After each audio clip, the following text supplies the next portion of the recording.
Hello guys, कैसे हैं? I hope आप सब अच्छे होंगे। तो स्वागत है आप सबको अपने YouTube channel target education by Brijesh में। गाइज, बहुत दिनों के बाद आप लोगों के लिए वीडियो बनाया हूं।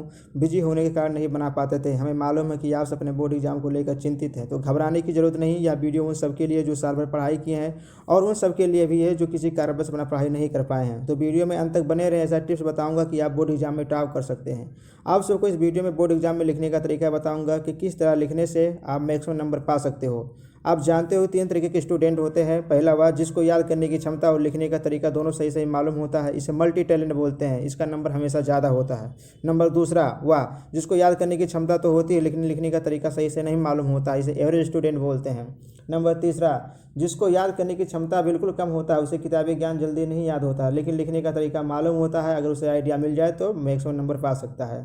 चलो बताते हैं एग्जाम में कैसे लिखना है जिससे आप अधिकतर नंबर पा सको। एग्जाम में मैक्सिमम नंबर पाने के लिए 2 स्किल होना चाहिए। नंबर 1 हैंड राइटिंग, नंबर 2 लिखने का तरीका, जो कि दोनों इस वीडियो में बताया गया है। फर्स्ट आप जब आपको क्वेश्चन पेपर और कॉपी मिलेगा तो कॉपी के फ्रंट पेज पे अपना पूरा बेसिक डिटेल जैसे रोल नंबर हो गया, सब्जेक्ट नेम हो गया, डेट हो गया, डे हो गया, ईटीसी फिल करना है। अगर कोई चीज़ डाउट रहता है तो आप टीचर से पूछ सकते हो लेकिन मिस्टेक बिल्कुल नहीं करना है। क्वेश्चन पेपर में देखो कि section 1, section B, section C रहता है। हिंदी में खंड का, खंड खा, खंड गा रहता है। तो हमेशा कॉपी के पहले पेज से सेक्शन 1 से स्टार्ट करना है। सभी क्वेश्चन को सीक्वेंस से करना है, आगे पीछे बिल्कुल नहीं करना है। अब आप सोच रहे होंगे कि हमारे टीचर तो बताए हैं जो पहले आए वो करो। चलो ठीक है, बट इसका सही जवाब वीडियो के लास्ट में बताऊंगा। जो क्वेश्चन नहीं आ रहा है उसके प्रश्न उत्तरों का हेडिंग डालकर अगला क्वेश्चन करो, उसके लिए स्पेस छोड़ दो। अब आप सोच रहे होंगे कितना स्पेस छोड़ना है। चलो बताते हैं। जो क्वेश्चन 1 नंबर का होता है उसका आंसर मैक्सिमम 2 लाइन में लिखा जाता है, तो उसके लिए 3 लाइन का स्पेस छोड़ दो। फिर नेक्स्ट क्वेश्चन करो। जो क्वेश्चन 2 नंबर का होता है उसके लिए 3 से 4 लाइन में उसका आंसर लिखा जाता है, उसके लिए 5 से 6 लाइन का स्पेस छोड़ दो। जो क्वेश्चन 3 नंबर का होता है उसका आंसर 5 से 6 लाइन में लिखा जाता है, तो इसके लिए 7 से 8 लाइन का स्पेस छोड़कर नेक्स्ट क्वेश्चन करो। जो क्वेश्चन 5 नंबर का होता है उसका आंसर 102 पेज में लिखा जाता है, इसके लिए 102 पेज का स्पेस छोड़कर फिर नेक्स्ट क्वेश्चन करो। जो क्वेश्चन 7 नंबर का होता है उसका आंसर 203 पेजों में लिखा जाता है, तो इसके लिए 203 पेज का स्पेस छोड़ करके नेक्स्ट क्वेश्चन करो। जो क्वेश्चन 10 नंबर का होता है उसका आंसर 3 से 4 पेजों में लिखा जाता है, इसके लिए 3 से 4 पेज का स्पेस छोड़ करके नेक्स्ट क्वेश्चन करो। लेकिन ध्यान दो, जब भी नया सेक्शन स्टार्ट करो तो हमेशा उसे न्यू पेज से स्टार्ट करना है। नहीं कि आधा पेज बचा है तो उसी में लिखना चालू कर दूँ, ऐसा बिल्कुल नहीं करना। हमेशा नया पेज से स्टार्ट करना है। अब बता रहा हूँ कि क्यों मैं सीक्वेंस से लिखने को बता रहा हूँ। देखो, सीक्वेंस से लिखने पर एग्जामिनर को काफ़ी चेक करने में आराम होगा। उसे नंबर काउंट करने में बार बार पेज पलटने की ज़रूरत नहीं पड़ेगी। कम समय में कापी चेक करेगा, क्योंकि भाई उसे और कापी चेक करना होता है। जितना ज़्यादा कापी चेक करेगा उसे उसी हिसाब से उसकी इनकम होती है। दूसरी बात, आप क्वेश्चन सीक्वेंस से हल करते हो तो एग्जामिनर को लगता है कि बच्चे को सभी क्वेश्चन का आंसर मालूम है। क्योंकि खुद सोचो, आपको बोर्ड एग्जाम में अच्छा नंबर पाने के लिए सभी क्वेश्चन करना होता है। यदि आप पहला क्वेश्चन कर रहे हो, फिर 5वां कर रहे हो, फिर तीसरा कर रहे हो, फिर 7वां कर रहे हो, फिर दूसरा कर रहे हो, फिर चौथा कर रहे हो, फिर 6वां कर रहे हो, फिर 9वां कर रहे हो, फिर 5वां कर रहे हो, फिर 8वां कर रहे हो, लास्ट में देखो आप सभी क्वेश्चन किए हो बट नॉन सीक्वेंस से किए हो, इस पर एग्जामिनर गेस लगा लेगा कि ये चीटिंग किया है। अगर इसको सब क्वेश्चन आ ही रहा था तो सीक्वेंस से क्यों नहीं किया। अब इस तरह से उसे क्वेश्चन पेपर चेक करने में, काउंटिंग करने में काफ़ी समय लगेगा, जिससे क्या होगा, उसका टाइम लॉस होगा, अर्निंग कम होगा, वो गुस्सा कर जाएगा। आप अच्छे से लिखते हो, सही से लिखते हो, तब भी आपके अच्छे मार्क नहीं मिल पाएंगे। लेकिन अगर सीक्वेंस से लिखते हो, हैंड राइटिंग के साथ थोड़ा बहुत मिस्टेक भी कर देते हो तो उस पर ध्यान नहीं देगा, आपको अच्छा नंबर देगा। अब उन स्टूडेंट को बता रहा हूँ जो बिल्कुल नहीं पढ़े हैं, तो उन्हें ऊपर बताए गए तरीके से मतलब सीक्वेंस से काफ़ी लिखना ही लिखना है हैंड राइटिंग के साथ। और देखो, जिस प्रश्न का आंसर लिखना हो उसी क्वेश्चन में से एक वर्ड शब्द का हेडिंग डालकर उससे मिलते जुलते चीज़ के बारे में लिख डालो, लेकिन काफ़ी खाली मत छोड़ो।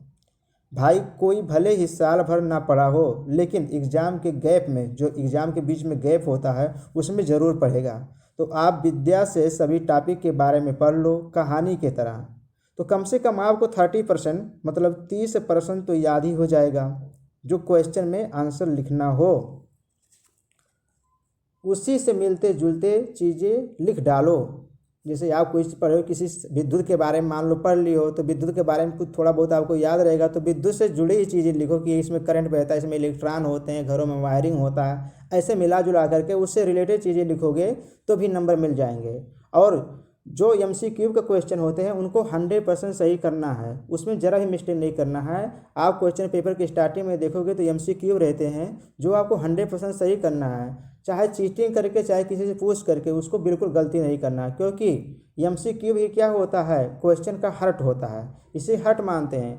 जानते हो, किसी से पूछ लो, इशारा करके पूछ लो, किसी न किसी तरीके से पूछ लो, लेकिन उसको सही करना है। MCQ इसलिए दिया जाता है कि स्टूडेंट के माइंड की एबिलिटी को चेक किया जाता है कि स्टूडेंट कितना जानता है। जो स्टूडेंट अच्छे से पढ़ा होगा वही MCQ लगा पाएगा, इसीलिए पेपर में MCQ दिए जाते हैं। इसीलिए सभी कम्पिटिटिव एग्जाम में देखो MCQ बेसिक क्वेश्चन आते हैं, क्योंकि उसमें आपके माइंड की एबिलिटी को चेक किया जाएगा, प्रेजेंट आप माइंड कितना काम कर रहा है, कितना आप डीपली पढ़े हो। तो MCQ 100% सही करो। अगर MCQ सही है और आप सही प्रश्न बना करके लिखे हो तो आपको 70% मार्क मिल जाएंगे, यह मेरा गारंटी है।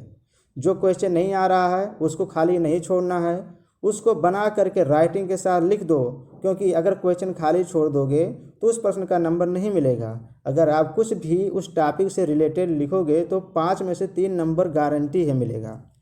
आई होप आप सब समझ गए होंगे।